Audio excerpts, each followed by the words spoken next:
Hi friends, இன்றைக்கி நம்ம என்ன செய்ய போகிறோம்னு பார்த்தோம்னா ஒரு ஹெல்த்தியான பொங்கல். என்னென்னா குதிரைவாளி அரிசியில் நம்ம இப்போ பொங்கல் பண்ண போகிறோம்.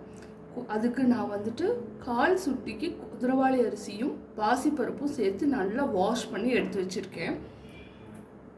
அது கூட கொஞ்சமாக கல்லுப்பு போட்டுக்கலாம்.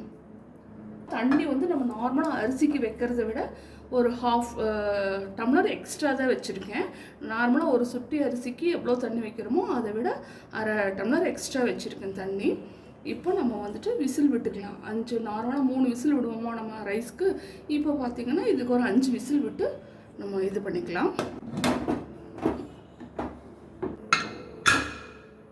இப்போ வந்து விசில் அடங்கிடுச்சு. விசில் எடுத்துக்கலாம்.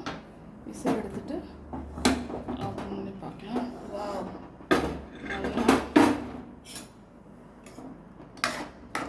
பொங்கல் அருமையாக வந்திருக்கு.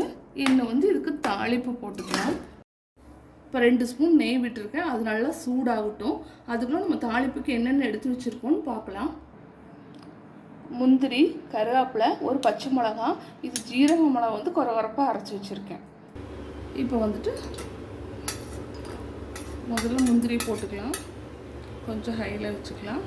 முந்திரி கருகிடக்கூடாது.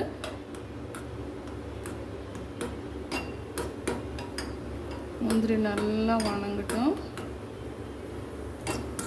ஓகே, நான் வந்து இது கூடவே போடுறேன் கருவேப்பிலை, மிளகாய் போட்டு அது நல்லா வணங்கட்டும்.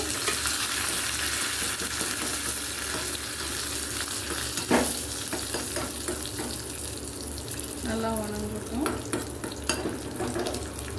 நல்லா வணங்கினதும் நம்ம அரைச்சி வச்ச குறவரப்பாக அரைச்சி வச்ச சீரகம், மிளகு ரெண்டையும் போட்டுக்கலாம். அவ்வளோதாங்க, ஸ்டவ் ஆஃப் பண்ணிடலாம்.